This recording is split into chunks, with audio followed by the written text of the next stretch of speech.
আসসালামু আলাইকুম প্রিয় শিক্ষার্থী, আশা করছি প্রত্যেকে অনেক ভালো আছেন, সুস্থ আছেন। যে যেখান থেকে যুক্ত হয়েছেন আমাদের সমাজসেবা নিয়োগ প্রস্তুতি 2026 এর গুরুত্বপূর্ণ ক্লাসে সবাইকে স্বাগত জানাচ্ছি আমাদের আজকের ক্লাসে। গত ক্লাসে আপনারা গণিত আরো সুন্দর এবং ব্যাখ্যা সহকারে বোঝানোর কথা বলেছিলেন, তাই আমরা আজকের ক্লাসে ইংরেজি এবং গণিত আরো সুন্দর এবং সহজভাবে উপস্থাপন করার চেষ্টা করেছি। তাহলে চলুন শুরু করি আমাদের আজকের গুরুত্বপূর্ণ ক্লাসটি। শুরুতে আমাদের রয়েছে বাংলাদেশ প্রধান সমুদ্র বন্দর কোনটি? বাংলাদেশের প্রধান সমুদ্র বন্দর মূলত চট্টগ্রাম। নদী বন্দরগুলো পরে রাখতে হবে, তবে এখানে সমুদ্র বন্দরগুলোই বেশি প্রাধান্য পায়। ঢাকার মোহাম্মদপুরে অবস্থিত ৭ গম্বুজ মসজিদটি নির্মিত হয় কবে? এখানে ৬০ কিন্তু নয়, ৭। এটি হলো সপ্তদশ শতাব্দীতে। ১ নটিক্যাল মাইল সমান কত কিলোমিটার? ১ নটিক্যাল মাইল সমান 1.852, অর্থাৎ 853 বা 852 হয়। এটা হবে সঠিক উত্তর। তবে অনেক ক্ষেত্রে এখানে কিলোমিটারের পরিবর্তে মিটার দেওয়া থাকে, তখন কিন্তু 1853 বা 1852 হবে। বিষয়গুলো একটু ক্লিয়ার করে নেবেন। বঙ্গভঙ্গ রহিত হয় কত সালে? বঙ্গভঙ্গ রদ বা বঙ্গ রহিত করা হয় 1911 সালে। তবে বঙ্গভঙ্গ হয় কবে সেটা একটু জেনে নিতে হবে, 1905 সালে। স্বাধীন বাংলাদেশকে স্বীকৃতি দানকারী প্রথম মুসলিম দেশ, প্রথম যদি মুসলিম দেশ বলা হয় তাহলে হবে ইরাক। কোনটি কৃষি বিষয়ক নয়? BRRI, BADC, HYV তিনটেই কিন্তু কৃষি বিষয়ক। BRDB এটি কৃষি বিষয়ক নয়। রূপপুর পারমাণবিক বিদ্যুৎ কেন্দ্র কোন জেলায় অবস্থিত? বর্তমানে কিন্তু এটা খুব পপুলার একটি প্রশ্ন, প্রত্যেকটা পরীক্ষায় আসছে। তো এই প্রশ্নের উত্তরটি আপনাদের জন্য একটা SW থাকবে। আপনাদের সঠিক উত্তরগুলো আমাদের কমেন্ট সেকশনে জানানোর জন্য অনুরোধ করছি। মুক্তিযুদ্ধের সময় নৌ কমান্ড গঠিত হয় কোন সেক্টর নিয়ে? এটা আমরা কম বেশি সবাই জানি যে একমাত্র ব্যতিক্রম সেক্টর ছিল 10 নাম্বার সেক্টর, তার মানে 10 নাম্বার সেক্টরটাই হবে সঠিক উত্তর। সাবাস বাংলাদেশ ভাস্কর্যটি কোথায় অবস্থিত? সাবাস বাংলাদেশ ভাস্কর্যটি এটি অবস্থিত রাবি অর্থাৎ রাজশাহী বিশ্ববিদ্যালয়ে। বাংলাদেশের সবচেয়ে গুরুত্বপূর্ণ খনিজ সম্পদ কোনটি? বাংলাদেশের সবচেয়ে গুরুত্বপূর্ণ খনিজ সম্পদগুলোর মধ্যে রয়েছে প্রাকৃতিক গ্যাস। সর্বদলীয় কেন্দ্রীয় রাষ্ট্রভাষা সংগ্রাম পরিষদ, এখানে কথাটা উল্লেখ করা আছে কিন্তু সর্বদলীয় কেন্দ্রীয় রাষ্ট্রভাষা সংগ্রাম পরিষদ এটি জানুয়ারির শেষ দিন অর্থাৎ ৩১ জানুয়ারি ১৯৫২ সালে গঠিত হয়েছিল। আশা করছি কয়েকটি প্রশ্ন আপনারা ভালোভাবে বুঝতে পেরেছেন। বাংলাদেশ কবে শতভাগ বিদ্যুতের আওতায় আসে? বাংলাদেশ শতভাগ বিদ্যুতের আওতায় আসে বিগত হাসিনা সরকারের সময় বা আওয়ামী লীগ সরকারের সময় ২১ মার্চ ২০২২। গণপ্রজাতন্ত্রী বাংলাদেশের সংবিধান প্রবর্তিত হয় ১৬ ডিসেম্বর ১৯৭২। এটা কিন্তু বর্তমান সময়ের জন্য একদম গুরুত্বপূর্ণ প্রশ্ন। সর্বোচ্চ রাষ্ট্রীয় পুরস্কার হিসেবে স্বাধীনতা দিবস পুরস্কার চালু করা হয় কত সাল থেকে? সর্বোচ্চ রাষ্ট্রীয় পুরস্কার, এটা কিন্তু দুই ভাবে এই প্রশ্নটা পাবেন। বাংলাদেশের সর্বোচ্চ রাষ্ট্রীয় পুরস্কার কোনটি আর কবে থেকে এটি চালু হয়? এটি মূলত চালু করা হয়েছিল ১৯৭৭ সাল থেকে। বাংলাদেশে বাধ্যতামূলক প্রাথমিক শিক্ষা আইন পাশ করা হয় ১৯৯০ সালে। জিব্রাল্টার কি? জিব্রাল্টার, বসফরাস, পক এগুলো মূলত এক ধরনের প্রণালী, দুইটি দেশকে আলাদা করে এবং দুইটি সাগর বা দুইটি জলরাশিকে যুক্ত করে। গম্ভীরা কোন অঞ্চলের লোকসঙ্গীত? গম্ভীরা রাজশাহী বৃহত্তর, এখানে বৃহত্তর রাজশাহী অঞ্চলের লোকসঙ্গীত। যদিও অপশনে রাজশাহী না থাকে তাহলে অবশ্যই চাঁপাইনবাবগঞ্জ অ্যান্সার করতে হবে। ভৌগোলিক রেখার নাম অনুসারে কোন দেশের নামকরণ করা হয়েছিল? মূলত ইকুয়েডর, এটা হচ্ছে ইকুয়েটর থেকে ইকুয়েডর হয়েছে। আমাদের গণিত অংশ যেহেতু রয়েছে, আপনারা বলেছেন যে খুব সুন্দরভাবে উপস্থাপন করার জন্য একটুখানি মনোযোগ দিবেন, আপনারা পারবেন ইনশাআল্লাহ। একটি বাক্সের দৈর্ঘ্য ২ মিটার, প্রস্থ ১.৫ মিটার, উচ্চতা ১ মিটার হলে প্রস্থটির আয়তন কত? তাহলে আয়তনের সূত্রটা কি জানতে হবে? আয়তনটা কি? দৈর্ঘ্য গুণন প্রস্থ গুণন উচ্চতা বা গভীরতা। তাহলে এখানে ১.৫ গুণন ২ কত হবে? ৩। ৩ গুণন ১ তাহলে কত হলো? ৩ হলো। তো আমাদের আয়তনের একক কি? নিশ্চয়ই ঘনমিটার। তার মানে ৩ ঘনমিটারটাই বাক্সটির আয়তন। ক্লিয়ার এইটুকু? আশা করছি ক্লিয়ার হয়েছে। যদি কোনো সমস্যা থাকে অবশ্যই কমেন্টে জানাতে হবে, তাহলে পরবর্তী ক্লাসে আমরা সেটার সমাধান দেব ইনশাআল্লাহ। একটি আয়তাকার ঘরের দৈর্ঘ্য বিস্তারের দ্বিগুণ, এখানে বিস্তার বলতে প্রস্থ। তাহলে প্রস্থ যদি x হয় তাহলে দৈর্ঘ্য তার দ্বিগুণ, তার মানে 2x হবে। এইটুকু তো নিশ্চয়ই বুঝতে পেরেছেন।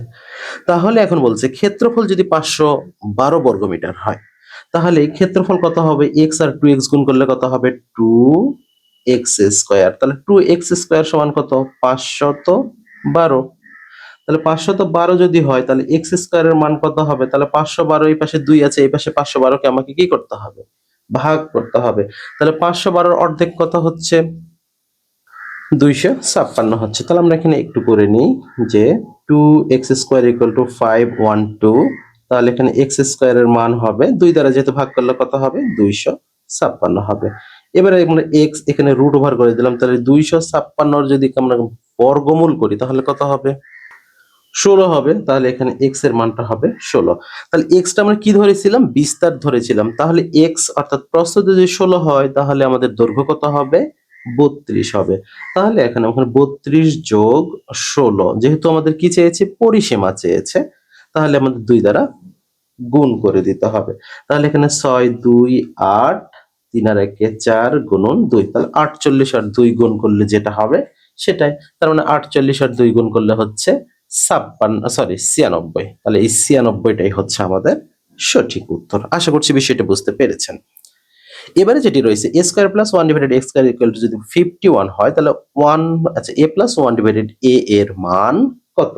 তাহলে এটাও আমরা একটুখানি অন্য নিয়মে করব। অন্য নিয়ম বলতে এখানে আপনাদের একটুখানি ট্রিক্স কাজে লাগাতে হবে। ট্রিক্সটা যদি আপনারা কাজে লাগান তাহলে হবে। তাহলে এখানে ট্রিক্সটা কি? আমরা এই অপশন ধরে প্রথম অবস্থায় করতে পারি।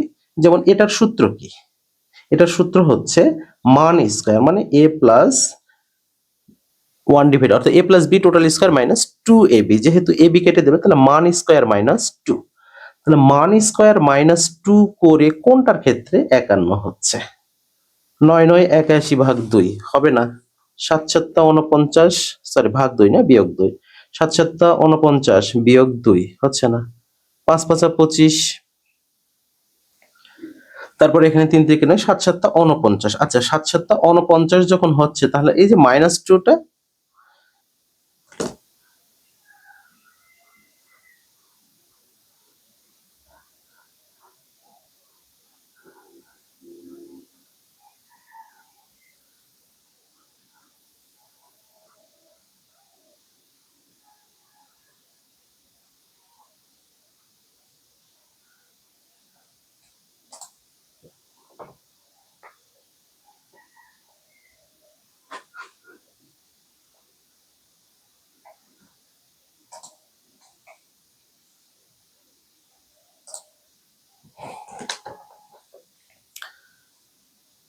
আচ্ছা তাহলে আমাদের এখানে একটুখানি মিস্টেক রয়েছে। এখানে a প্লাস হবে না, a মাইনাস হবে। a মাইনাস যদি হয় তাহলে এই যে 749 প্লাস 2 51, তাহলে এটা হবে অ্যান্সার।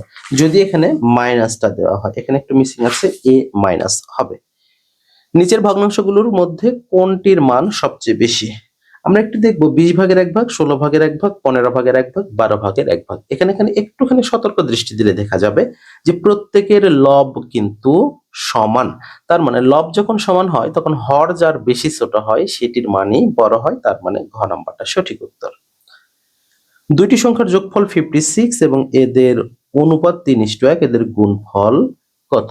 তাহলে এখানে আমাদের কিভাবে করতে হবে? যোগফল বলা আছে 56, তাহলে এখানে আমাদের সংখ্যাটা বের করতে হবে। তাহলে অনুপাতের যোগফল করলে কত হবে? 4। তাহলে 4 কে আমরা যদি 56 দ্বারা ভাগ করি 4 14, তাহলে এখানে 3 দ্বারা গুণ করলে কত হবে? 42। তার মানে একটা হবে 42 আর 42 থেকে 56 বিয়োগ করলে কত হবে? 14। তার মানে 14। এই দুটো হচ্ছে আমাদের প্রকৃত সংখ্যা। তাহলে এই দুটার গুণফল বের করতে গেলে 4 দুগুণে 8, এককের ঘরে 8 থাকবে, তার মানে 2টা রয়েছে। নিশ্চয়ই 168 হওয়ার সম্ভাবনা নেই, তার মানে ঘ নাম্বারটা হলো সঠিক উত্তর। আশা করছি বিষয়টা ক্লিয়ার হয়েছেন। বার্ষিক শতকরা কত হার মুনাফা কোন আসল 5 বছরে মুনাফা আসলে দ্বিগুণ হবে? তাহলে আমরা যদি বলি 100 টাকা, তাহলে 5 বছরে দ্বিগুণ যদি হয় তাহলে কত হতে হবে? 200 টাকা। তার মানে অতিরিক্ত আরো 100 টাকা হতে হবে। তার মানে 5 বছরে 100 টাকা হতে গেলে প্রতি বছর কত হতে হবে? 20 টাকা করে হতে হবে। তার মানে 20% হচ্ছে সঠিক উত্তর।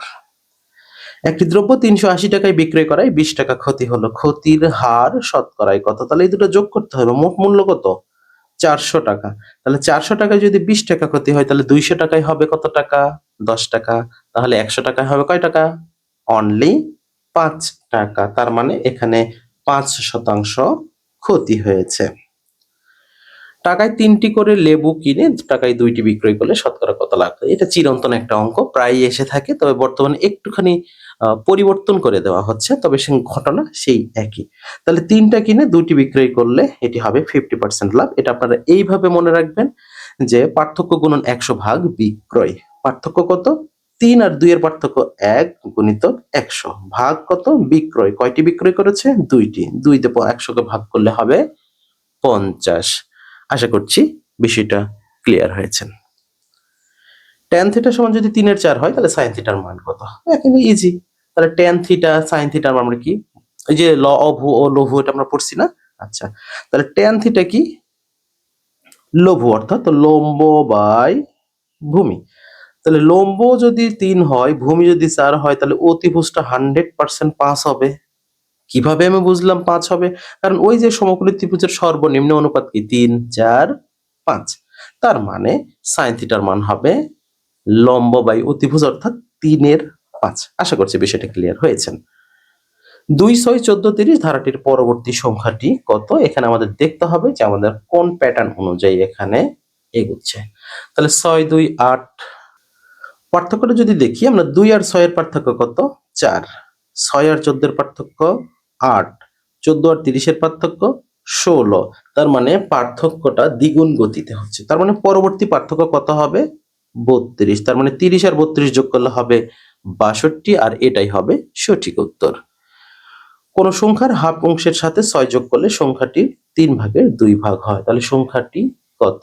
তাহলে যেহেতু এখানে আমাদের বেশিরভাগই বেজোড় সংখ্যা রয়েছে, তার মানে বেজোড় সংখ্যাগুলো আমরা ওইভাবে আদতে হাফ অংশের সাথে এগুলো দশমিক উত্তর আসবে। এটা হচ্ছে ট্রিকি অ্যান্সার। তার মানে যেটা জোড় সংখ্যা আছে সেটাই উত্তর। এটা হচ্ছে ট্রিক্স, এটা ক্যালকুলেশনের প্রয়োজন হয় না। এক্স এবং ওয়াই এর মানের গড় যদি 9 হয় এবং জেড সমান যদি 12 হয়, তাহলে এক্স ওয়াই জেড এর মানের গড় কত হবে? তাহলে এই দুটার মানের গড় যদি 9 হয়, তার মানে মোট হবে কত? 18। 18 আর 12 কত? 30। এবার 3 দ্বারা ভাগ করলে হবে 10, তার মানে এখানে 10 অ্যান্সার। একদম ইজি। যদি আপনি ইজি ভাবেন তাহলে অবশ্যই সেটি ইজি হবে। একটি ত্রিভুজের দুই কোণের সমষ্টি 135 ডিগ্রি হলে অপর কোণটির কত ডিগ্রি হবে? তাহলে আমরা জানি কি যে ত্রিভুজের 3 কোণের সমষ্টির পরিমাণ কত? 180 ডিগ্রি। তার মানে 135 আছে আর 45 হলে আমার 80 ডিগ্রি হবে। তার মানে এখানে 45 ডিগ্রিটাই সঠিক উত্তর। এবারে রয়েছে x plus 1 x square minus 1 এর লসাগু কত? তাহলে এখানে x প্লাস 1 রয়েছে, এখানে x প্লাস 1 রয়েছে এবং x মাইনাস 1 রয়েছে। তাহলে লসাগু নিলে কত হবে? দুটাই নিতে হবে। তার মানে x স্কয়ার মাইনাস 1 টা হবে এক্ষেত্রে সঠিক উত্তর। এবিসি ত্রিভুজের এবি সমান এসি, এ কোণ সমান 40 ডিগ্রি হলে বি কোণ সমান কত ডিগ্রি হবে? তাহলে আমরা একটু দেখি ত্রিভুজ অঙ্কন করে। এই যে এ বি সি, তাহলে এই এ বি আর এসি কিন্তু সমান। তাহলে এ কোণ সমান যদি 40 ডিগ্রি হয়, তার মানে এই দুটার মান কত? তাহলে কিছুক্ষণ আগে বললাম কি যে ত্রিভুজের 3টি বাহুর 3টি কোণের সমষ্টি কত? 180 ডিগ্রি। তাহলে এই দুটা কত আছে? 40 আছে। এটা যদি 40 হয়, তার মানে এই দুটা আমাদের দুটা মিলিতভাবে 140 হতে হবে। তাহলে যে কোনো একটা তো অবশ্যই 40 হবে। সরি 70 হবে। তাহলে 70, 70, 140, তার মানে বি কোণের মান হবে 70 ডিগ্রি। সি কোণের মানটাও হবে 70 ডিগ্রি। 18 ফুট উঁচু একটি খুঁটি এমনভাবে ভেঙে গেল যাবে। আচ্ছা, এই অঙ্কটা অসংখ্যবার আমরা আমাদের ক্লাসে দিয়েছি, আপনারা চাইলে দেখে নিতে পারেন। যদি সমস্যা হয় অবশ্যই জানাবেন। এটা অসংখ্যবার করানো হয়েছে। কোন বাগানের দৈর্ঘ্য 20 মিটার, প্রস্থ 10 মিটার হলে ওই বাগানের ক্ষেত্রফল কত বর্গ মিটার হবে? এটা একেবারে সহজ। 200, 20 আর 10 গুণ করবেন। শূন্য পুরাণ রচনা করেছেন কে? শূন্য পুরাণ অত্যন্ত গুরুত্বপূর্ণ একটা রচনা মধ্যযুগের ক্ষেত্রে। তাহলে শূন্য পুরাণ রচনা করেছেন রামাই পণ্ডিত। বাক প্রত্যঙ্গ কোনটি? বাক প্রত্যঙ্গ বলতে এখানে বোঝানো হচ্ছে যে আমাদের কথা বলার সাথে সংশ্লিষ্ট, সেটি হবে ফুসফুস। কোনটি বঙ্কিমচন্দ্রের উপন্যাস? বঙ্কিমচন্দ্রের উপন্যাস অত্যন্ত গুরুত্বপূর্ণ রয়েছে কপালকুণ্ডলা। সাপের খোলসকে এক কথায় প্রকাশ করলে হবে নির্মম। নিজের কোন শব্দটি প্রত্যয় সাধিত, অর্থাৎ প্রত্যয় দ্বারা এই শব্দটি গঠিত হয়েছে? খণ্ডত। খণ্ডযোগ ইত, ইত প্রত্যয় যোগে এটি গঠিত হয়েছে। চিলেকোঠার সেপাই উপন্যাসের লেখক সেই ঐতিহ্যবাহী ইতিহাস বিখ্যাত আখতারুজ্জামান ইলিয়াস। সপ্তাহ কোন শব্দের অন্তর্গত? সপ্ত এই যে ক্রমবাচক সংখ্যার মধ্যে সপ্ত অহের সমাহার, তাহলে এখানে হবে ক্রম। দু হাতে দুই আদিম পাথর কার কাব্যগ্রন্থ? দু হাতে দুই আদিম পাথর এটি আহসান হাবিবের একটি কাব্যগ্রন্থ। নিচের কোন বাগধারাটি ভিন্নার্থক? আদায় কাঁচকলা, দা কমরা, উহিনকুল তিনটাই ঘোর বিরোধী বা শত্রুতামূলক অর্থ বহন করে, তাহলে রুই কাতলা এটি কিন্তু একই অর্থে ব্যবহার হয়। আমার সন্তান যেন থাকে দুধে ভাতে, প্রার্থনাটি কার? এই প্রশ্নের উত্তরটি আপনাদের দুই ভাবে অ্যান্সার হবে। যে আমার সন্তান যেন থাকে দুধে ভাতে উক্তিটি কার, এটা যদি হয় বা প্রার্থনাকার তাহলে হবে ঈশ্বরী পাটনি। যদি বলে রচনাকার তখন কিন্তু হয়ে যাবে, আর ঈশ্বরী পাটনিকে করা যাবে না, তখন মঙ্গল কাব্যের লিখিত যিনি তাকে লিখতে হবে। তাহলে এটা একটু ক্লিয়ার হয়ে নেবেন। কোনটি শামসুর রহমানের আত্মজীবনী? কালের ধুলোই লেখা, এটি হচ্ছে শামসুর রহমানের আত্মজীবনী। ঢাকা থেকে প্রকাশিত প্রথম গ্রন্থের নাম কি? ঢাকা থেকে প্রকাশিত প্রথম গ্রন্থের নাম হলো নীল দর্পণ। তিন মোহনার মিলন যেখানে, এক কথায় যদি প্রকাশ করি তাহলে হবে তে মোহনা। অনেকে এটা ত্রিমোহনা বলে, বাট এটা হবে না। কাজী নজরুল ইসলামের কাব্যগ্রন্থ নয় কোনটি? কাজী নজরুল ইসলামের কাব্যগ্রন্থগুলো হলো অগ্নিবীণা, বিষের বাসী, প্রলয় শিখা। তার মানে পুতুলের বিয়েটি নয়। আশা করছি বিষয়গুলো ক্লিয়ার হয়েছেন। সব পোড়া শব্দটি কোন দোষে দুষ্ট যদি আমরা বলি? সব পোড়া, সব দাহ, মূলত সব দাহ কথাটা সঠিক, সব পোড়া কথাটা গুরু চণ্ডালী দোষে দুষ্ট, অর্থাৎ সাধু চলিত ভাষার মিশ্রণ। জসীমউদ্দিন রচিত কবর কবিতাটি কোন পত্রিকায় প্রথম প্রকাশিত হয়েছিল? প্রথম যে পত্রিকায় প্রকাশিত হয়েছে সেটি কল্লোল পত্রিকা। আলকাতরা শব্দটি কোন ভাষা থেকে এসেছে? এটা কম বেশি আমরা সবাই জানি, আলকাতরা পর্তুগিজ ভাষা থেকে এসেছে। আর পরীক্ষায় সবচেয়ে বেশি বার আসা প্রশ্ন ফার্সি আর পর্তুগিজ। চায়ের বাগান কোন সমাস? চায়ের বাগান নাকি চায়ের দোকান, কোনটা হয়? আচ্ছা, যেটা আছে আমরা সেটা বলি। ষষ্ঠী তৎপুরুষ সমাস। চা এর রয়েছে, তার মানে ষষ্ঠী তৎপুরুষ সমাস। ইংরেজি অংশের আমাদের শুরুতে রয়েছে ইম্পার্শিয়াল শব্দের বিপরীতার্থক শব্দ কোনটি হবে? এটি হবে বায়াসড বলে আমরা বলি, তাহলে এটি হবে right answer. Antonym of the word repulsive. রিপালসিভের অ্যান্টোনিমটা আমরা যদি বলি, রিপালসিভ হচ্ছে কুৎসিত, তার মানে বিপরীত শব্দ যদি বলি তার মানে আকর্ষণীয় হতে হবে, attractive. Okay, nice and attractive কথাটি কে, কাকে, কখন, কোথায়, কোন উদ্দেশ্যে মনে আছে কথাটা? Okay, just for kidding. এরপরে রয়েছে choose the right sentence. The light went out while we ate our supper. তাহলে এখানে উই ইট আওয়ার সাপার এটা ভুল, তাহলে প্রথমটা হবে না। দ্বিতীয়টা যদি দেখি তাহলে the light went out while we are having our supper, মানে যখন আমরা খাচ্ছিলাম রাতের খাবার তখনই বিদ্যুৎ চলে গিয়েছিল বা বন্ধ হয়ে গিয়েছিল, তার মানে এটি সঠিক উত্তর। আবারও কারো সেন্টেন্স কারেকশন রয়েছে। There is no place, there is no place হয় ডাউট, এখানে হবে না। দেয়ার ইজ নো সাসপেনশন হয় না। দেয়ার ইজ নো রুম, মানে এখানে কোনো জায়গা নেই, এটা বোঝাতে দেয়ার ইজ নো রুম বোঝায়, তার মানে গ নাম্বারটা সঠিক। The word sibling means, sibling বলতে বোঝানো হয়ে থাকে ভাই অথবা বোন, তার মানে a brother or sister. The idiom on cloud nine means, cloud nine means বলতে খুবই সুখী বোঝায়, extremely happy. Select the word is spelled correctly. আচ্ছা, এখানে রয়েছে কি টেম্পারমেন্ট, তাহলে টেম্পারমেন্ট বানানটা টেম্পার আমরা যদি বানান করি TEMPER, তারপরে AMENT। আচ্ছা হ্যাঁ, তাহলে টেম্পারমেন্ট হবে ক number. Fill in the gap, he goes home dashboard, তাহলে পায়ে হেঁটে যাওয়া বোঝাতে অন ফুট বোঝায়, তার মানে এখানে অনটা হবে সঠিক উত্তর। Select the word having a similar meaning of digest, তাহলে ডাইজেস্টের সিমিলার মিনিংটা কি হবে? এখানে ডাইজেস্টের similar meaning attentive, extent, stay master, মাস্টারটা হতে পারে। আচ্ছা, write the correct passive form sentence, do it, এটি করো, তাহলে এখানে লেট ইট বি ডানটাই হচ্ছে সঠিক উত্তর। Do not insist dash he is going there, তাহলে ইনস্টিড অন, ইনস্টিডের পরে সাধারণত হয় on preposition, on he is going there. Antonym artificial, artificial বলতে কৃত্রিম, তার মানে প্রাকৃতিক হতে হবে, ন্যাচারাল হবে antonym, right answer. 20 years dash since my mother died, 20 years মানে 20 বছর অতিবাহিত হয়েছে, তাহলে অতিবাহিত হিসাবে হ্যাভ পাস্ট বোঝানো হবে, হ্যাভ পাস্ট হবে এখানে সঠিক উত্তর। I would like dash a doctor in future, তাহলে আমার ভবিষ্যতে কি হওয়ার ইচ্ছা আছে? একজন ডক্টর হওয়ার ইচ্ছা আছে। তাহলে I would like to become a doctor, তাহলে to become a doctor in future. Which one of following is the best translation Bangla? আচ্ছা, they had hardly spoken all evening. আচ্ছা, they had hardly spoken all evening, তারা সারা সন্ধ্যা কোনো কথা বলেনি। তাহলে তারা সারা সন্ধ্যা কোনো কথা বলেনি, এটি হবে সঠিক উত্তর। Would you mind dash the window, তাহলে উড ইউ মাইন্ড এর পরে সাধারণত আইনজি যুক্ত ভার্ব হয়, তার মানে would you mind closing the window. এবং সর্বশেষ আমাদের যেটি রয়েছে, কোন বাক্যটি শুদ্ধ? No news are good news, আর তো হবে না। Everything hinges for what happens next, না এটাও হবে না। I have no aptitude to music, না এটাও হবে না। তার মানে যেটা বাকি থাকলো সেটাই একটু I concur with you on your decision, হ্যাঁ এটা হবে সঠিক উত্তর। প্রিয় শিক্ষার্থী, আপনারা যেখান থেকে যুক্ত ছিলেন আমাদের আজকের ক্লাসে, সবাইকে স্বাগত জানাই, সবাইকে অসংখ্য ধন্যবাদ জানিয়ে শেষ করছি আমাদের আজকের ক্লাসটি। আল্লাহ হাফেজ।